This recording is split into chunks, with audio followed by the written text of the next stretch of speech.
नमस्कार दोस्तों, कैसे हैं आप लोग। उम्मीद करता हूं अच्छे और शानदार होंगे। स्वागत है आप सभी का दिशा स्टडी अड्डा में और आज की इस क्लास में। तो दोस्तों, मैं आप लोगों को बताना चाहूँगा कि क्लास जो है वो काफ़ी दिनों से नहीं आ पाई है। वो इसलिए नहीं आ पाई है क्योंकि कुछ टेक्निकल इशू आ गए थे। तो क्लासेस थी वो यूट्यूब पर अपलोड नहीं हो पा रही थी। ठीक है, उसके लिए मैं आपसे माफ़ी चाहता हूँ।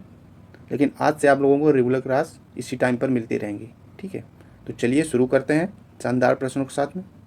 पहला प्रश्न है कि हाल ही में किस वायरल बीमारी के टीआरसी यानी म्यूजियम्स यूनाइटेड आ डिवाइडेड वर्ल्ड और युगांडा में फैलने के कारण डब्ल्यूएचओ ने डिजिटल म्यूजियम्स फॉर फ्यूचर अंतर्राष्ट्रीय चिंता का सार्वजनिक स्वास्थ्य आपातकाल यानी पीएचईसी घोषित किया है।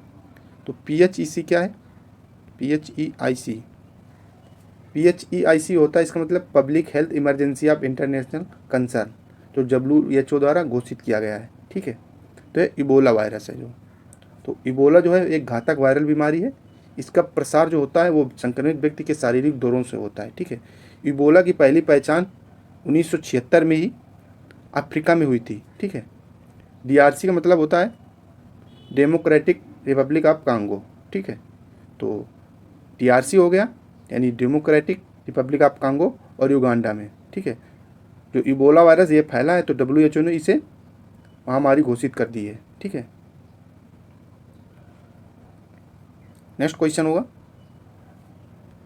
आरबीआई द्वारा हाल ही में हटाई गई निवेश उतार चढ़ाव यानी आईएफआर की आवश्यकता मुख्य रूप से निम्नलिखित में से किस पर लागू थी?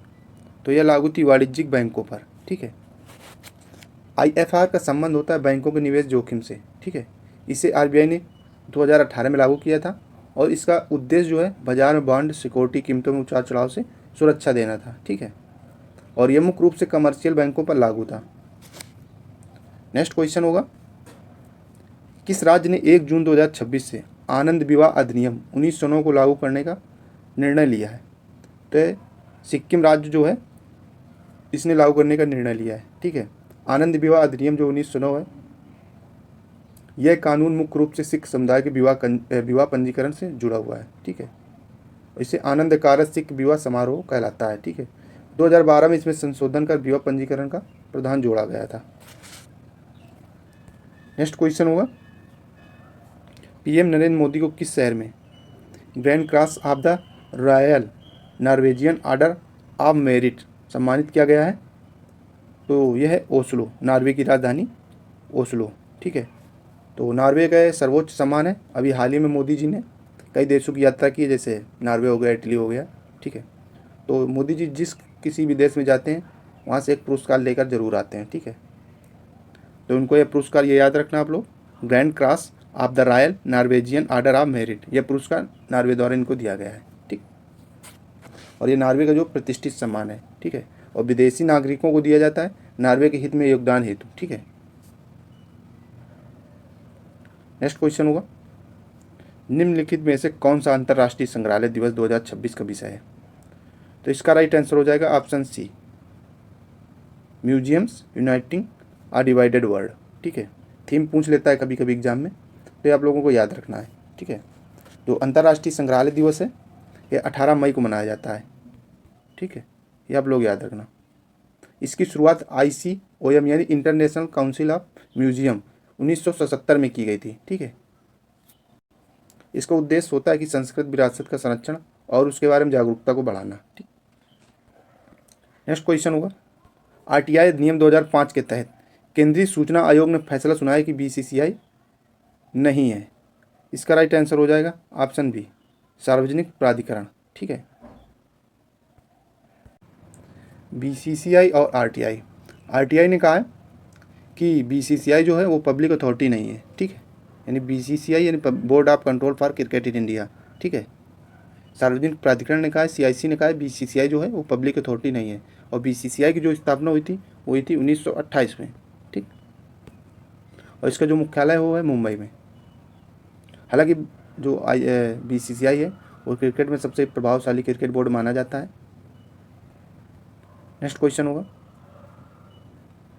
प्रधानमंत्री नरेंद्र मोदी को किस देश की आधिकारिक यात्रा के दौरान royal order of the polar star से सम्मानित किया गया है? तो इसका राइट आंसर हो जाएगा ऑप्शन डी, स्वीडन। ठीक है, मैंने अभी आपसे कहा था कि जिस किसी भी देश में जाते हैं इनको सम्मान जरूर दिया जाता है। ठीक है, तो ये स्वीडन का है और नॉर्वे का इनको मिला है। ठीक है, और स्वीडन का दिया गया है royal order of the polar star. ठीक है, ये स्वीडन का शाही सम्मान है और ये विदेशी नागरिकों को दिया जाता है। ठीक है, याद रखना आप लोग। और स्वीडन की राजधानी जो है वो स्टॉकहोम है और जो मुद्रा है वो स्वीडिश क्रोन है। ठीक, नेक्स्ट क्वेश्चन होगा कि भारत ने कर्पसर परियोजना पर तकनीक सहयोग के लिए किस देश के साथ आशय पत्र पर हस्ताक्षर किए हैं? तो इसका राइट आंसर हो जाएगा ऑप्शन ए, नीदरलैंड। ठीक है, जो कल्पसर परियोजना है ये गुजरात की सबसे बड़ी जल प्रबंधन परियोजना है। ठीक है, जिसका उद्देश्य समुद्री जल को रोककर मीठे पानी का भंडारण करना, यानी समुद्री जल को रोककर उसको मीठा पानी बनाना, यानी पीने लायक बनाना। ठीक है, यह परियोजना जो है खंबात की खाड़ी, गल्फ ऑफ खंबात से संबंधित है। ठीक है, और इसका जो सहयोग करेगा वो करेगा नीदरलैंड। ठीक है, हालांकि नीदरलैंड को जल प्रबंधन तकनीक के लिए प्रसिद्ध देश माना जाता है। ठीक है, नेक्स्ट क्वेश्चन होगा विश्व एड्स दिवस वैक्सीन दिवस हर साल किस तारीख को मनाया जाता है? तो यह मनाया जाता है 18 मई को। और विश्व एड्स दिवस कब मनाया जाता है ये आप लोग कमेंट करके ज़रूर बताना। ठीक है, यह है विश्व एड्स वैक्सीन दिवस। तो विश्व एड्स वैक्सीन दिवस जो है वो 18 मई को मनाया जाता है। ठीक है, और जो विश्व एड्स दिवस है वो 1 दिसंबर को मनाया जाता है। ठीक है, नेक्स्ट क्वेश्चन होगा और अंतिम प्रश्न है आज का कि CWC डेटा मई 2026 के अनुसार कितने जलाशयों को समान भंडारण सीमा 50% से नीचे बताया गया है? तो लगभग 13 हैं। ठीक है, जिनको 50% से नीचे बताया गया है। CWC यानी सेंट्रल वाटर कमीशन। ठीक है, इसकी जो स्थापना हुई थी 1945 में और इसका मुख्यालय जो है वो नई दिल्ली में है। ठीक है, यह भारत के जल संसाधनों की निगरानी करती है। ठीक है, और जलाशयों के जल स्तर की रिपोर्ट जारी करती है। तो आज की रही क्लास दोस्तों कैसी लगी कमेंट करके ज़रूर बताएं, और यदि वॉइस से रिलेटेड कोई भी दिक्कत आ रही हो आपको तो आप कमेंट कर सकते हैं कि वॉइस क्लियर नहीं है। ठीक है, तो मैं चेंज करने की कोशिश करूँगा। ठीक, तो चलिए दोस्तों मिलते हैं कल एक नई क्लास में शानदार प्रश्नों के साथ में। तब तक के दोस्तों जय हिंद, पढ़ते रहें आप लोग और मस्त रहें।